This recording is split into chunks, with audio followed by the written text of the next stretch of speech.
Big pass நிகழ்ச்சி மூலமாக பிரபலமான ஜூலி முகமது ஐக்ரீம் அப்படிங்கிறவங்கள காதலிச்சாங்க. இவங்க ரெண்டு பேருக்கு இடையில சில வாரங்களுக்கு முன்னாடி என்கேஜ்மெண்ட் நடந்துச்சு. அதையடுத்து ஜனவரி 16ஆம் தேதி திருமணம் நடக்கும் அப்படின்னு சொல்லியிருந்தாங்க.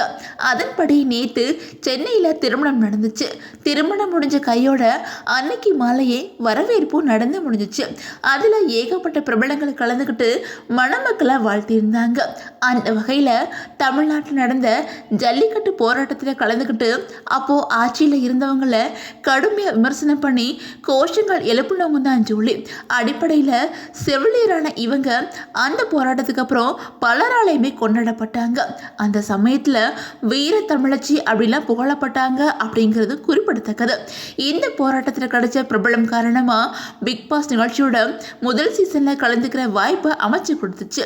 அதன்படி முதல் சீசனில் இவங்க கலந்துக்கும் போது அவங்கள தவிர்த்து மற்ற எல்லா போட்டியாளர்களுமே திரைத்துறையை சேர்ந்த பிரபலங்களும் கூட இருந்தாலும் ஜூலி அதையெல்லாம் யோசிக்காம தன்னால முடிஞ்ச அளவுக்கு போட்டியில சிறப்பாக விளையாடினாங்க. ஆனால் ஓவியாட்ட அவங்க பண்ணின சில செயல்கள் அவங்களுக்கு எதிராக ரசிகர்களை திருப்பிச்சு கமல்ஹாசனை கூட குறும்படம் போட்டு கண்டிக்கிற அளவுக்கு நிலைமையுமே போயிருச்சு. அதே நேரம் தனக்கு ஏற்பட்ட நெகட்டிவிட்டி அளவுக்கு மீறி போனதை அவங்களுமே உணர்ந்தாங்க. அது மட்டும் இல்லாமல் சில வாரங்களில் எவிக்டும் பண்ணப்பட்டாங்க. பிக் பாஸ் வீட்டிலேருந்து வெளியில் வந்ததுக்கப்புறம் சில படங்கள் நடித்தாங்க. ஆனால் எதிர்பார்த்தபடி அவங்களுக்கு சினிமாவில் பெரிய வாய்ப்புகள் எதுவுமே கிடைக்கல. வெள்ளித்திரைக்கு அப்புறம் சின்ன திரையிலையும் குக்கு வித் கோமாளி நிகழ்ச்சியிலையுமே கலந்துக்கிட்டாங்க. அப்போ தான் முகமது ஐக்ரீம் கூட அவங்களுக்கு பழக்கம் ஏற்பட்டுச்சு. அந்த பழக்கம் நாளடைவில் காதலாக மாறுச்சு.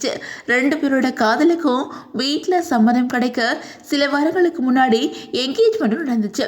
தொடர்ந்து ஜனவரி 16ஆம் தேதி திருமணம் நடக்கும் அப்படின்னு சொல்லியிருந்தாங்க.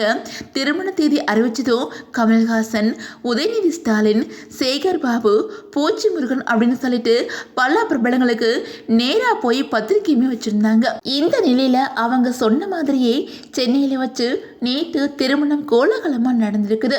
அந்த திருமணத்தில் ரெண்டு பேருக்கும் நெருக்கமான உறவினர்களும் நண்பர்களுமே கலந்துக்கிட்டாங்க. திருமணத்தை தொடர்ந்து பரங்கிமலையில் இருக்கிற பேட்ரிக் தேவாலயத்தில் வச்சு வரவேற்பும் நடந்துச்சு.